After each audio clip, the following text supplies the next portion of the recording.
ফের রাজনৈতিক সংকটে তিউনিসিয়া। কোভিড পরিস্থিতি মোকাবেলায় ব্যর্থতার প্রতিবাদে বিক্ষোভের মুখে পার্লামেন্ট বিলুপ্ত করলেন প্রেসিডেন্ট। একের পর এক প্রাকৃতিক দুর্যোগে বিপর্যস্ত চীন। একদিকে বন্যা, টাইফুন, অন্যদিকে চলছে দানবীয় ধূলিঝড়।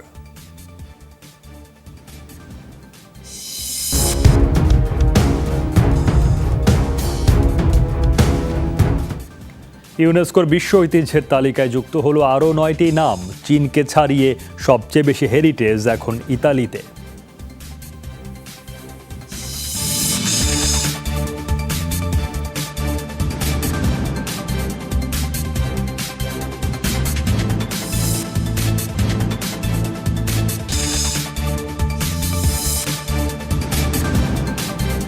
শিরোনামগুলো দেখছিলেন, এবারে বিস্তারিত।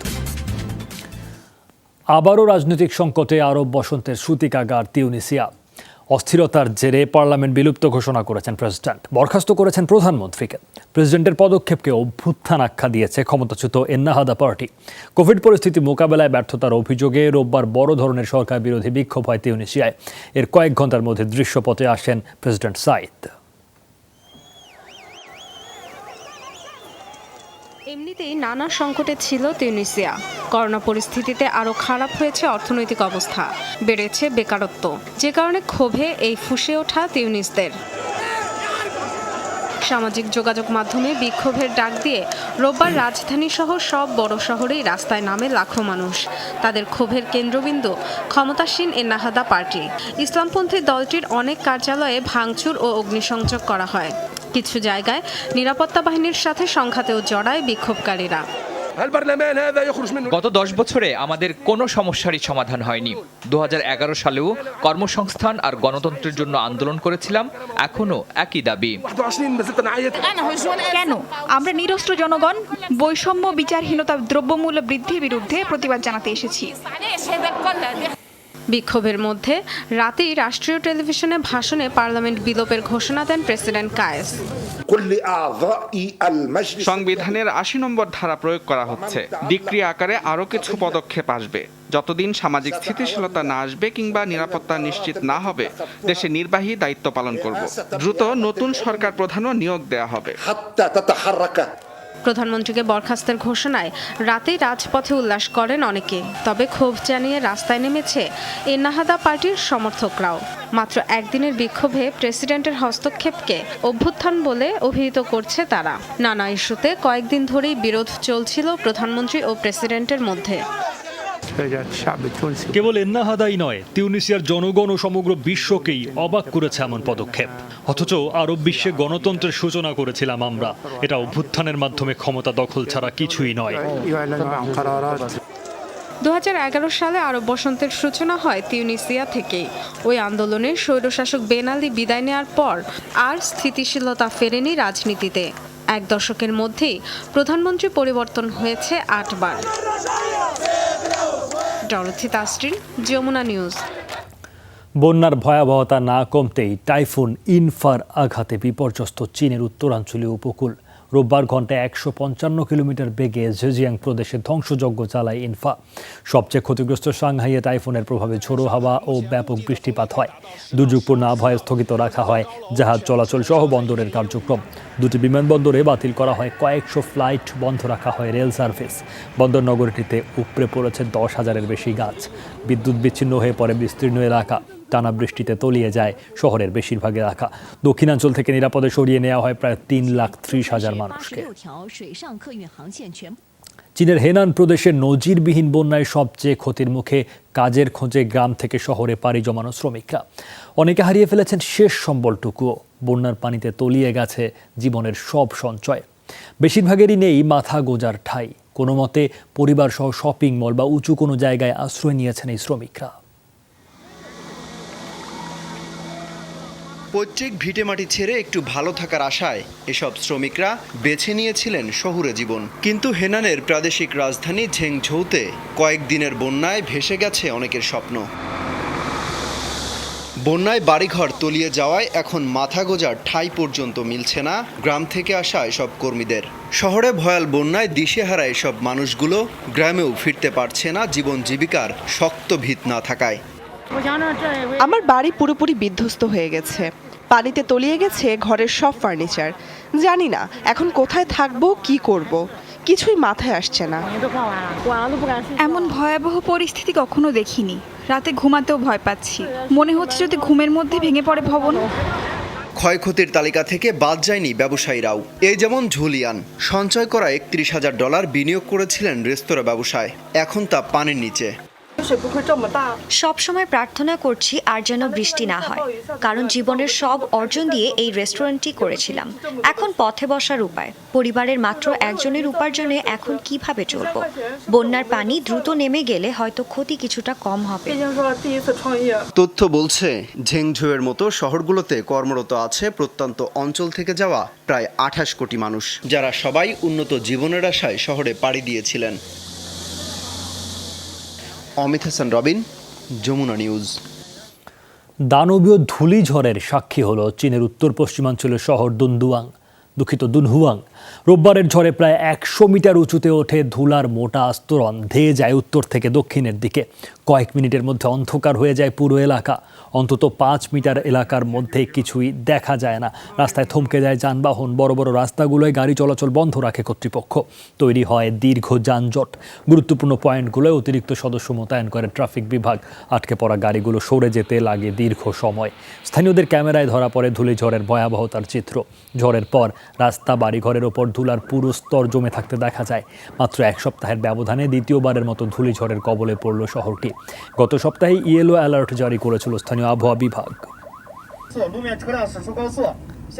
ভারতের হিমাচল প্রদেশে ভয়াবহ ভূমিধসে একটি সেতু বিধ্বস্ত হয়ে মৃত্যু হয়েছে 9 পর্যটকের। চাংলা উপত্যকার দুর্ঘটনায় আহত কয়েকজন। ভাইরাল হওয়া এক ভিডিওতে দেখা যায় ভূমিধসের ফলে পাহাড় থেকে গড়িয়ে পড়তে থাকে বিশাল বিশাল পাথর। এগুলোর আঘাতে ভেঙে যায় সেতুর মাঝামাঝি অংশ, তলিয়ে যায় নদীতে। এ সময় পর্যটকবাহী একটি বাসেও আঘাত করে পাহাড় থেকে গড়িয়ে পড়া পাথরখণ্ড। ঘটনাস্থলে মৃত্যু হয় বাসটির কয়েকজন যাত্রীর। করোনা পরিস্থিতি কিছুটা ভালো হওয়ার পর ভারতের বিভিন্ন পর্যটন কেন্দ্রগুলোতে বেড়েছে মানুষের ভিড়। দেশি বিদেশি পর্যটকদের কাছে খুব জনপ্রিয় চাংলা উপত্যকা। ভারী বৃষ্টিপাতের কারণে হিমাচলের ওই এলাকায় ভূমিধসের সতর্কতা জারি ছিল। ভারী বৃষ্টিতে বন্যা পরিস্থিতি তৈরি হয়েছে যুক্তরাজ্যের লন্ডনেও। পানিতে তলিয়ে আছে শহরের পূর্ব ও উত্তরের বিশাল এলাকা। রোববার বিকেল থেকে বজ্রপাত সহ অবিরাম বৃষ্টিপাত হয় সেখানে। ডুবে যায় রাস্তাঘাট। মেট্রো রেলের লাইনেও প্রবেশ করেছে বন্যার পানি। দুর্যোগপূর্ণ আবহাওয়ায় ব্যাহত স্বাভাবিক জীবনযাত্রা। চরম ভোগান্তিতে নিচু এলাকার বাসিন্দারা। একদিন আগেই বজ্রপাতের সতর্কতা জারি করেছিল যুক্তরাজ্যের আবহাওয়া বিভাগ। কৃষি আইন বাতিলের দাবিতে আন্দোলনের অংশ হিসেবে ট্রাক্টর চালিয়ে পার্লামেন্টে গেলেন ভারতের কংগ্রেস নেতা রাহুল গান্ধী। সোমবার সকালে দিল্লির রাস্তায় নিজেই ট্রাক্টর চালান তিনি। দলের কয়েকজন নেতাও তার সাথে ছিলেন। রাহুলের দাবি, সরকারের কাছে কৃষকদের আবেদন পৌঁছে দিতেই এই পদক্ষেপ। ক্ষমতাসীন বিজেপি পার্লামেন্টে কৃষি আইন নিয়ে কোনো আলোচনা করতে দিচ্ছে না বলে অভিযোগ তার। কৃষি আইন প্রত্যাহারের দাবিতে গত নভেম্বর থেকে আন্দোলন করছেন ভারতের কৃষকরা। তাদের সাথে কয়েক দফা আলোচনায় বসেছে সরকার, তবে কোনো আলোচনাই ফলপ্রসূ হয়নি। রাহুল গান্ধীর অভিযোগ, গুটি কয়েক শিল্পপতির জন্য কৃষকদের অধিকার ছিনিয়ে নেওয়া হয়েছে। किसानों को दबा रहे हैं, हिंदुस्तान के सब किसानों को दबा रहे हैं, इसलिए हम यहाँ ट्रैक्टर पे आए। काले कानून है, इनको वापस लेना पड़ेगा। দীর্ঘ বিরতির পর আবারও বিদেশিদের ওমরা পালনের সুযোগ দিচ্ছে সৌদি আরব। 10 আগস্ট থেকেই ওমরা করতে পারবেন বিদেশি মুসল্লিরা, তবে কোভিড সতর্কতার শর্ত পূরণ করতে হবে তাদের। সৌদি নাগরিক ও দেশটিতে বসবাসরত বিদেশিদের জন্য রোববারই চালু হয় ওমরা কার্যক্রম। স্বাস্থ্যবিধি মেনে মুসল্লিদের স্বাগত জানাতে মক্কা ও মদিনায় সব ধরনের প্রস্তুতি নিতে শুরু করেছে স্থানীয় প্রশাসন। মহামারী পরিস্থিতির কারণে নির্দিষ্ট কিছু স্থানে প্রার্থনার সুযোগ পাবেন মুসল্লিরা। থাকছে করোনার 2 ডোজ টিকা গ্রহণের বাধ্যবাধকতা। এই মুহূর্তে যেসব দেশের সাথে সৌদি আরবের সরাসরি ফ্লাইট চালু আছে, সেসব দেশের নাগরিকরাই ওমরার অনুমতি পাবেন। করোনা মোকাবেলায় ভুল পথে যাচ্ছে যুক্তরাষ্ট্র। মার্কিন শীর্ষ স্বাস্থ্য কর্মকর্তা ডক্টর অ্যান্থনি ফাউচি এই সতর্কতা জানান। বলেন, টিকা গ্রহণের হার কম এমন এলাকাগুলোয় বাড়ছে সংক্রমণ। বিশেষ করে ডেল্টা ভ্যারিয়েন্টের বিস্তার আশঙ্কাজনক বলে উল্লেখ করেন তিনি। মাস্ক পরার বিষয়ে এখনই বিধিনিষেধ শিথিল নিয়ে আপত্তিও জানান। বলেন, সব মানুষ টিকার আওতায় না আসা পর্যন্ত সতর্ক থাকা উচিত। করোনা টিকা প্রয়োগের দিক থেকে যুক্তরাষ্ট্র অন্যতম শীর্ষ দেশ হলেও দক্ষিণাঞ্চলীয় রাজ্যগুলোয় ভ্যাকসিনেশনের হার বেশ কম। অঞ্চলটিতে অর্ধেকেরও কম জনগোষ্ঠী 1 ডোজ টিকা নিয়েছে। যুক্তরাষ্ট্রে গত 2 মাসের তুলনায় জুলাইয়ে আশঙ্কাজনক হারে বেড়েছে সংক্রমণ। পেগাসাস সফটওয়্যার দিয়ে স্পাইওয়্যার দিয়ে ফোনে আড়ি পাতার ঘটনা তদন্তের উদ্যোগ নিলেন পশ্চিমবঙ্গের মুখ্যমন্ত্রী মমতা ব্যানার্জি। দুজন অবসরপ্রাপ্ত বিচারপতির নেতৃত্বে একটি কমিটি গঠন করেছেন তিনি।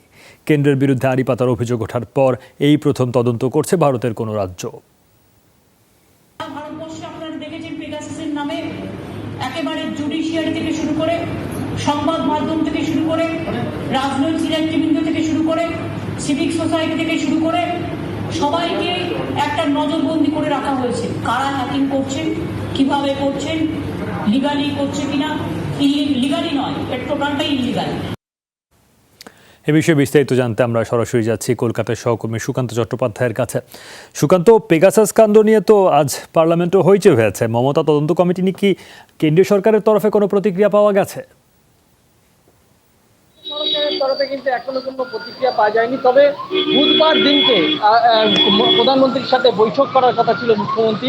15 মিনিটের সেই সময় নির্ধারিত ছিল, কিন্তু প্রধানমন্ত্রী আজকে কিন্তু জানিয়েছেন যে আগামীকালই অর্থাৎ মুখ্যমন্ত্রী মমতা বন্দ্যোপাধ্যায়ের সাথে তিনি বৈঠক করতে চান এবং এই পেগাসাস যে দিয়ে ফোনে আড়ি পাতা সেই নিয়ে কিন্তু কথা হবে। ইতিমধ্যেই কলকাতা থেকে বিমানবন্দরে আসার পরেই কিন্তু তিনি দিল্লি উড়ে যাওয়ার আগেই তড়িঘড়ি জরুরি মন্ত্রিসভার বৈঠক করেন এবং দুজন প্রাক্তন অবসরপ্রাপ্ত বিচারপতি তাদের দিয়ে কিন্তু একটি কমিটি গঠন করেছেন।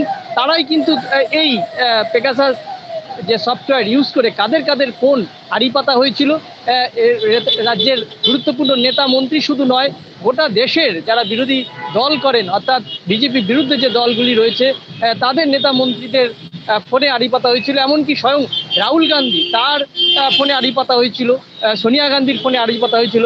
স্বাভাবিকভাবেই কিন্তু এই বিষয়টি নিয়ে কিন্তু সংসদের উভয় কক্ষে কিন্তু যথেষ্ট তোলপাড় হচ্ছে এবং আগামী 27 তারিখে মমতা বন্দ্যোপাধ্যায় তিনি কিন্তু সংসদে যাবেন।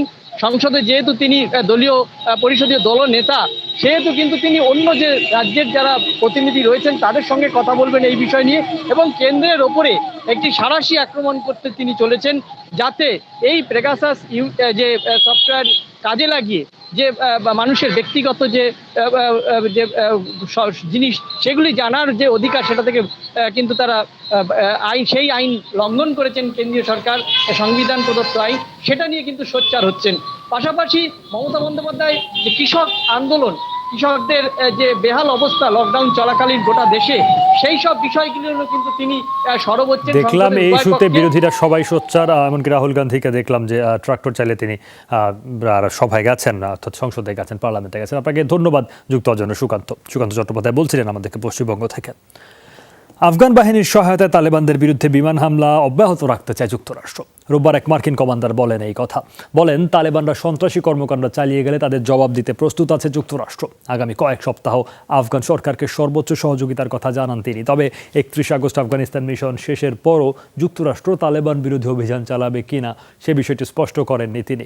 মার্কিন সেনা প্রত্যাহার শুরুর পর থেকে আফগানিস্তানে বেড়েছে তালেবানের দৌরাত্ম্য। ইউনেস্কোর বিশ্ব ঐতিহ্যের তালিকায় যুক্ত হলো আরও 9টি স্থান, যার অন্যতম চীনের কোয়াংঝু শহর, ভারতের কাকাতিয়া রুদ্রেশ্বর মন্দির এবং সৌদি আরবের হিমা সাংস্কৃতিক এলাকা। বিশ্ব ঐতিহ্য কমিটির চলমান অধিবেশনে ঘোষণা করা হয় নতুন এসব সংযুক্তি। নতুন তালিকা অনুসারে চীনকে ছাড়িয়ে এখন সবচেয়ে বেশি বিশ্ব ঐতিহ্য ইতালিতে।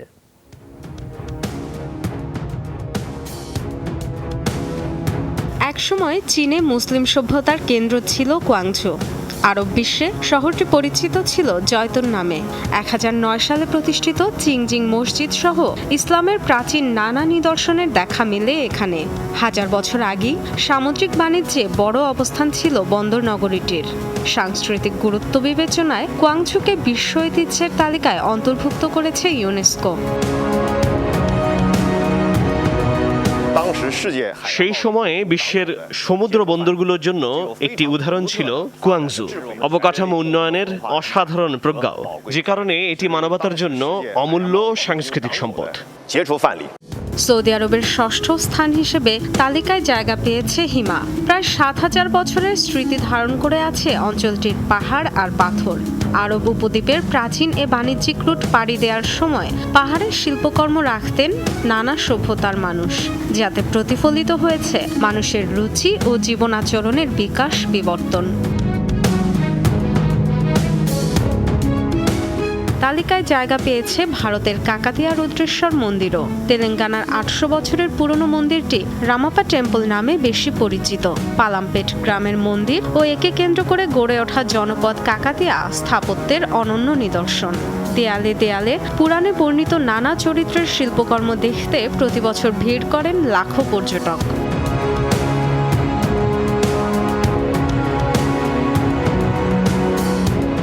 বিশ্ব ঐতিহ্য স্বীকৃতি পেয়েছে স্পেনের পেসো দেল প্রাদো ও রেটিরো পার্ক। রাজধানী মাদ্রিদের কেন্দ্রে সারি সারি গাছের মধ্য দিয়ে যাওয়া পথের পাশে আছে প্রাদো জাদুঘর। আর 17 শতকে রাজা চতুর্থ ফিলিপের ব্যক্তিগত প্রাসাদ ও উদ্যান হিসেবে গড়ে উঠেছিল রেটিরো পার্ক। এটা মাদ্রিদের প্রাণ। যে কেউ যে কোনো কারণেই মাদ্রিদে আসুক, এখানে আসবেই। বিশ্ব ঐতিহ্য কমিটির নতুন তালিকায় নাম এসেছে ট্রান্স ইরানিয়ান রেলওয়ে, ইউরোপের গ্রেট স্পা টাউন্স ও ইতালির ফ্রেস্কো সাইকেলসের, যার ফলে এখন ঐতিহ্যের তালিকায় সর্বাধিক 57টি জায়গা ইতালির। একটি কম নিয়ে দ্বিতীয় অবস্থানে চীন। ইউনেস্কোর বিশ্ব ঐতিহ্যের তালিকায় সব মিলিয়ে নাম আছে 167 দেশের 1129টি জায়গার।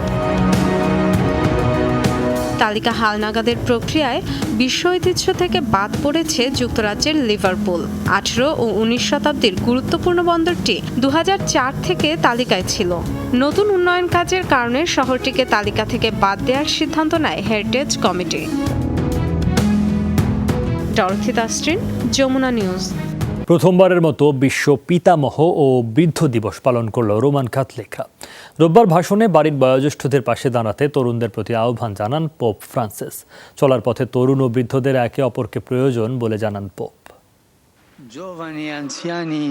ব্যস্ততার এই সময়ে বৃদ্ধদের সাথে তরুণদের সম্পর্ক আরও বেশি জরুরি হয়ে পড়েছে। দাদা নানাদের সাথে নাতিদের নিয়মিত দেখা সাক্ষাৎ, আলোচনা দরকার। বয়োজ্যেষ্ঠদের কাছে আছে ইতিহাসের ভাণ্ডার। তাদের অভিজ্ঞতা বর্তমান প্রজন্মের বেড়ে ওঠায় অনন্য শক্তি হয়ে উঠতে পারে। নাইজেরিয়ায় চলতি মাসের শুরুতে অপহৃত 28 শিক্ষার্থীকে মুক্তি দিয়েছে জঙ্গিরা। এখনও 81 শিশু রয়েছে অপহরণকারীদের জিম্মায়। রোববার ছাত্রীদের মুক্তির খবর জানান এক মধ্যস্থতাকারী, তবে প্রশাসনের তরফ থেকে কোনো বক্তব্য পাওয়া যায়নি। কাদুনা প্রদেশের বেথেল ব্যাপটিস্ট স্কুলে হামলা চালিয়ে ধরে নিয়ে যাওয়া হয়েছিল ওই শিক্ষার্থীদের। গত ডিসেম্বর থেকে প্রদেশটিতে 10টি বড় অপহরণের ঘটনা ঘটেছে। আগে বোকো হারাম এই ধরনের অপহরণে জড়িত থাকলেও পরবর্তীতে অন্যান্য সন্ত্রাসী ও সশস্ত্র গোষ্ঠীদের টার্গেট হয়ে ওঠে শিশুরা। অর্থ আদায় সহ নানা ধরনের দাবি আদায়ে স্কুল শিক্ষার্থীদের ব্যবহার করে তারা। সশস্ত্র গোষ্ঠীগুলোর দাপটের জেরে 13টি স্কুল অনির্দিষ্টকালের জন্য বন্ধ ঘোষণা করে স্থানীয় প্রশাসন। মার্কিন F-35কে ঠেকাতে এবার পঞ্চম প্রজন্মের এক যুদ্ধ বিমান এনেছে রাশিয়া। সর্বাধুনিক প্রযুক্তির এই ফাইটার জেটটি এই সপ্তাহে প্রদর্শিত হয় মস্কোর আন্তর্জাতিক এয়ার শোতে। রাডারকে ফাঁকি দিতে সক্ষম এই যুদ্ধ বিমানে থাকছে স্থল, জল এবং আকাশে নিক্ষেপযোগ্য ক্ষেপণাস্ত্র। চেকমেট নামের ফাইটার জেট 2026 সালের মধ্যে রফতানি শুরুর পরিকল্পনা রাশিয়ার। যুদ্ধাস্ত্রের জন্য বিশ্বজুড়ে খ্যাতি রাশিয়ার। আগ্নেয়াস্ত্র, যুদ্ধজাহাজ থেকে শুরু করে যুদ্ধবিমান কিনেই দেশটি রফতানির তালিকায়। এবার এই তালিকায় যোগ হতে চলেছে নতুন নাম চেকমেট। পঞ্চম প্রজন্মের নতুন এই যুদ্ধবিমান পাল্টে দেবে রুশ সামরিক সক্ষমতার খতিয়ান। শব্দের চেয়েও দ্বিগুণ গতিসম্পন্ন এই ফাইটারের সবচেয়ে বড় বিশেষত্ব বর্তমানের প্রচলিত সব ধরনের রাডারকে নিখুঁতভাবে ফাঁকি দিতে সক্ষমতা। এছাড়াও অন্যান্য ফাইটার জেটের তুলনায় এটি স্বল্প রানওয়েতে টেক অফ করতেও সক্ষম। তবে সবচেয়ে বড় বিষয় এই বিমানের অস্ত্র ধারণ ক্ষমতা। আকাশ থেকে আকাশে, ভূমিতে কিংবা পানিতে 3 স্থানে হামলাযোগ্য ক্ষেপণাস্ত্র বহনে সক্ষম এটি। ইনফ্রারেড এবং রেডার গাইডেড 2 মাধ্যমে ক্ষেপণাস্ত্র ছুটতে পারে এই বিমান। সাথে ট্যাঙ্ক বিধ্বংসী কামান এবং রকেট তো রয়েছেই। এখানে যেটি প্রদর্শিত হচ্ছে সেটি অত্যাধুনিক যুদ্ধ বিমান, প্রযুক্তির ভবিষ্যৎ। এটি শুধু রুশ সামরিক সক্ষমতায় বাড়াবে না, বরং আন্তর্জাতিক বাজারেও আমাদের অপ্রতিদ্বন্দ্বী করে তুলবে। সুখোই নির্মিত 1 ইঞ্জিন বিশিষ্ট এই যুদ্ধবিমানের চালকহীন ভার্সন তৈরির পরিকল্পনা রয়েছে ভবিষ্যতে। রাশিয়া আয়োজিত আন্তর্জাতিক বিমান প্রদর্শনী অনুষ্ঠান মাক্স 2021-এর প্রদর্শিত হয় চেকমেটের প্রোটোটাইপ। মূলত মার্কিন ফাইটার জেট F-35-এর বিপরীতে এই যুদ্ধবিমানকে নামাতে চায় রাশিয়া। সেই বাজার ধরতে 2026 সালে যুদ্ধবিমানটি রফতানির পরিকল্পনা মস্কোর।